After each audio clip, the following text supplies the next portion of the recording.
In my books, there are only two passions in life: good food and my bicycle. Ever since I can remember, I've had a bike. Well, literally a tricycle. I've cycled my way around the world, eating the most delicious dishes from Pakistan's snow-topped mountains to Mexico's cactus-studded deserts. I must be the world's first cycling gourmet. And now here I am back home, keen to discover the amazing food that is on my own doorstep. Join me, Nell, that's N-E-L-L Nelson, as I eat my way round Scotland. In this week's programme, I'm taking a train from Edinburgh, heading north to Arbroath, home of the famous Arbroath smoky. Fresh salted haddock, smoked over an open fire of hot wood chips, and then some glorious coastal cycling all the way up to Stonehaven, where the chef at the Talbot restaurant decides what goes on the menu that day, depending what the local fishermen bring in. I can't wait to get off the train and onto my bike. That's if I'm in time to get it.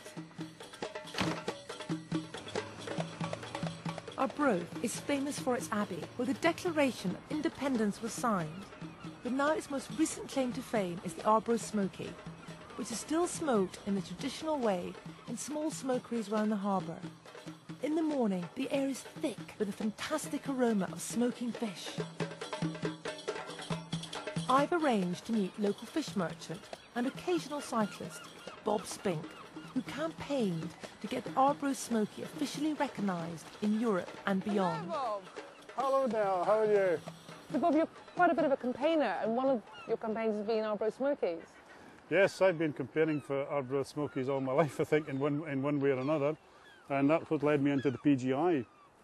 The PGI stands for Protected Geographic Indication, which is European speak for protecting of an area of food speciality. No one else can make that product out within that area, is that right? Absolutely. We had to prove a case why it was deserved protection. So we had to look at the historical background of the product. And it was in 2004 that it actually got the stamp. Yeah, so we can now apply the sticker to the product. And the name Arbroath Smoky now is only by law allowed to be used within the 5 miles or 8 kilometre radius of Arbroath town centre. The radius was chosen particularly to include Auchmithy, the real home of the Arbroath smoky. Your family have been making Arbroath smokies, what was it, 5 generations? There's certainly been 5 generations that we're aware of, but it's gone on long before that. When the smoky actually started to be made, well, I don't know. It could be lost in the mists of time, as they say. So, Bob, what are we looking at over there? Well, yeah, we're looking at the entrance to the Arbroath harbour. It's a lovely view from up here. You're looking at the whole of the coast all the way along what we call Victoria Park, with the tide out. It's beautiful, isn't it? And then you were saying the tide, with the wind behind you, you can see even better, can't you? Yes, generally speaking, with the wind behind you, you can see the Fife coast, and even on a very clear day you can see St Abb's Heads. So yes, it is quite a view.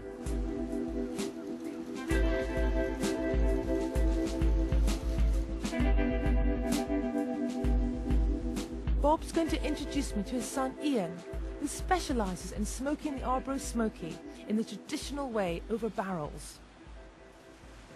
So, Ian, we've cycled all the way here to the spiritual home of the Arbroath smoky. So what's happening here?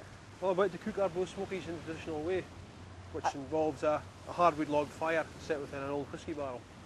And then at one point would this be happening all over these cliffs around here? Yeah, this whole area you see around you here was filled with smoke barrels at one time. That's quite heavy. So what's been done to this haddock? Well, these fish they've been cleaned and headed and tied in pairs, and they've also been, most importantly, they've been salted as well. The salt helps to toughen the skins up on the fish. Excellent. And then you just hang them over the barrels? Yeah, Is that the way it's just done? put over the fire just like this. So the fish will cook on the fire for around about 40 minutes, after which time they'll be fully cooked and ready to eat. So what are you putting on now? Well, this is hessian cloths.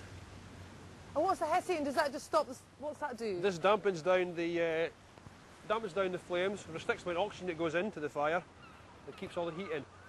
So what happens in there now, it's a very, very hot, humid, steamy atmosphere in there. And the fish are being cooked in their own in their own juices in the water, which lands on the fire, creates lots of steam. And is it a traditional way of been cooking for, what, hundreds, thousands of years, do you think? Certainly hundreds of years anyway, yeah.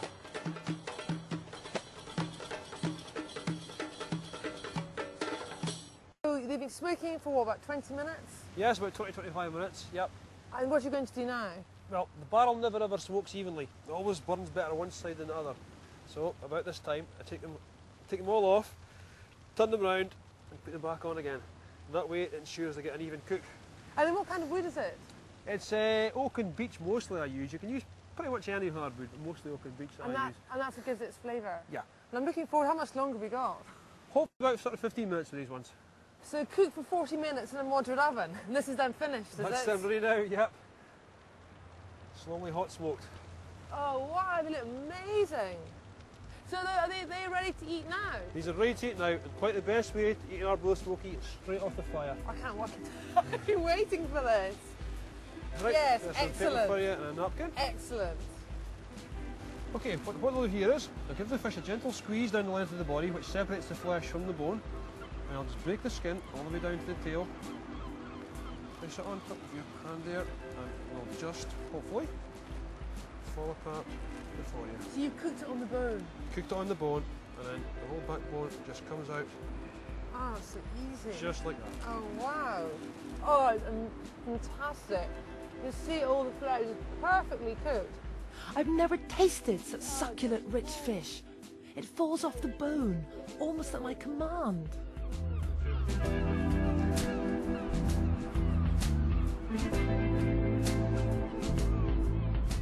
I can't resist filling my panniers with as much of my smoky haul as I can manage. And I know just the perfect person who can cook up a dish to do justice to this unique, delicious fish.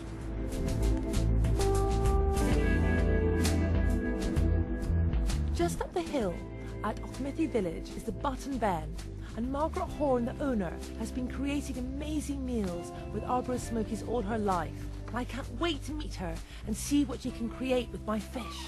Margaret, hello. Hello, Nell. I've just been watching the smokies being smoked, and I've got quite a collection. Oh, You the can smell is smell- heavenly, you isn't smell it? the smoke. The smell of Arbroath. Oh, and they're perfectly smoked. What do you suggest? What would be a nice thing to do with the smokies? Well, one of my favourite recipes is smoky pancake with a cream sauce. That sounds delicious. Pick Doesn't it off. see You the just flesh look how, just comes how so easily it flakes easily. away. It's just perfectly cooked. And now I'll make the pancake. This is just 4 ounces of flour, half a pint of milk and 1 egg. It's so simple and it's so quick. Instead of opening all these packets of rubbish that they eat nowadays, they could do this within seconds, much quicker, and then they know what they're eating. That's just whisked to a nice smooth batter. This is my mum's old girdle that I still use, and it's just so quick to make bannocks or pancakes or drop scones. Very well used. It's quite easy. Just put it. I have it on a very high heat to start with, and then it just I gradually tone it down. So it's quite thick, the batter, isn't it? So you have to smooth it. You have to smooth it immediately, yes, to make it a round. So these pancakes, are these one of the favourites on the menu? Yes, they are. I keep saying this is my invention. I should claim it as a... I think smokies, the sauce I'm going to make, has cream in it, and I think smoked fish and cream has an affinity. So what's in the sauce? The sauce is basically just double cream with a little thickening of butter. And that's it? And that's basically it, yes. Approximately 6 ounces of double cream. Now the cream's starting to bubble around the edges, so I'll just add a little knob of butter. But it is a quick sauce. And what inspired you to make this dish, Margaret? The pancakes and the cream and the smokies? My own sort of makey-uppy, you know. So that's the smokies? That's a smoky in, and you can see it's just bubbling up beautifully and thickening as it bubbles. And that's it. Once your smokies are warmed through, that is basically so simple. But often the best recipes are the simplest, aren't they? It smells delicious. This is what I do now. Just fold it in a little garnish.